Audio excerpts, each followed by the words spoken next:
Good.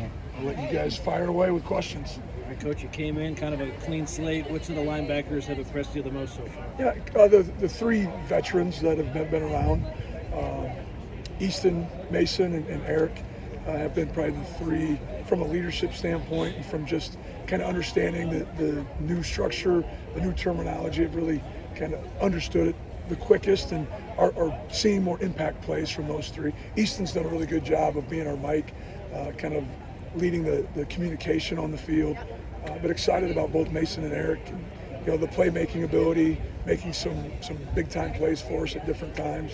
Because we've thrown a lot at them already in the first 3 weeks. Multiple coverages, and then every day you're going to see we're going to have to defend plenty of offense every day from Coach Riley and the offense here. So I feel like we've improved. I don't know if that means we're good. It just means that we're getting better. One other thing for me, Danton Lynn's talked about using this spring to develop an identity defensively. Do you feel like your room has an identity right now? Well, I think big picture, looking for the identity for the defense. I think within kind of a subculture within our room, I think our guys are creating some continuity with cohesiveness in there. I really like how guys like Eric and Mason and Easton are leaning into and helping guys like Dez and Elijah Newby, some of our younger kids continue to develop, because at some point, special teams or defense, we're going to need those guys to step up. Eric has such a unique skill set and body. How do you feel like that fits the way you like to use linebackers, the way this system likes to use linebackers? Well, it is definitely, he's atypical. You want big, long athletes. You typically don't have a 6'6" linebacker, but he can impact some things. He's got rush value. He's big in zones. When we're playing just some big zone defense, all of a sudden, his arms go from the hash to the numbers. He's just a big body out there.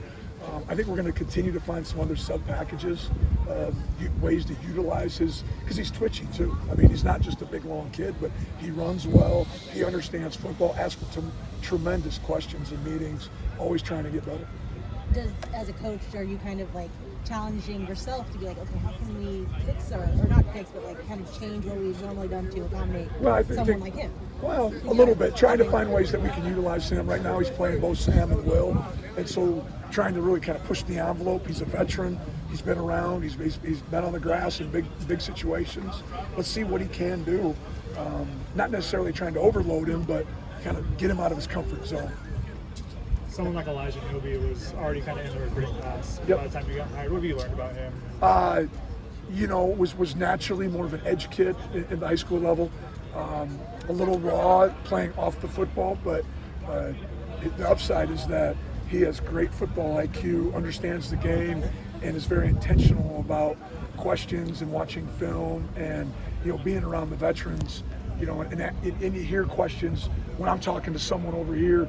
He's asking one of our veterans who wants to be good, and I think that's a huge indicator of just unlimited ceiling for that young man.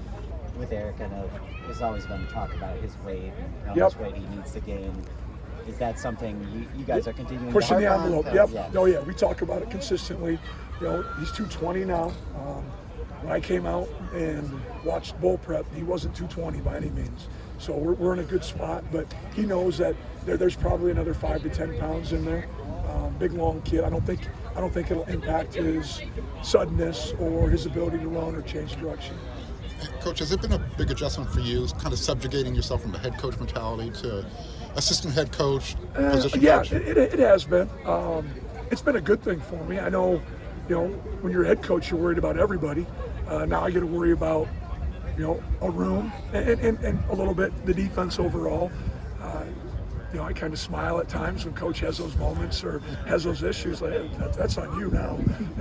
But no, he's allowed me to interject and to ask questions, and he's come and asked me. So, probably allows me to still, at times, put that head coaching hat on, or maybe how we'd have done things differently, or if I have any thoughts on how we can adjust practice. But it's been good. I've really enjoyed, my first 3 months here.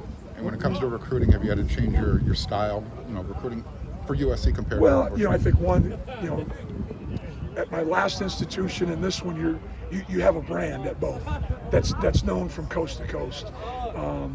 Here, it's just a bigger pull. You're recruiting a different style of kid, but kids are kids. It doesn't matter if they come from Southern Cal or if they're in Fargo, North Dakota. They want to win. They want to be around people that care.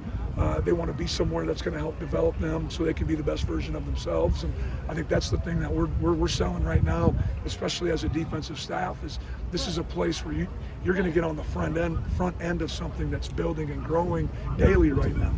I know Lincoln felt that Desmond Stevens was going to bring the recruit. What was he showing so far? I'm really excited about his development. I mean, he's 235 right now. He moves really well.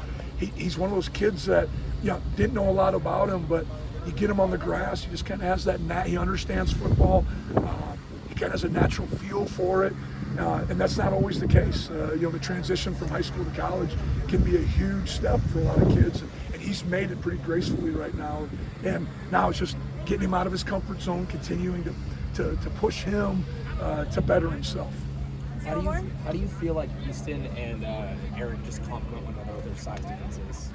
Well, I think Easton is kind of a prototypical Mike in what we're looking to do. Very headsy, very smart. Was Pac-12 all Pac-12 last year at Oregon State, and is a perfectionist. And then you got a guy like Eric who plays multiple spots, and Eric is all about the next play is the most important one, and so they complement each other because we need them both to be a little bit. You got to learn, burn, return. The last play is not great. Learn from it, and we got to get back to the next one. We can't let it influence or impact us getting better on the next play. Thank you, Coach. You bet. Thank you.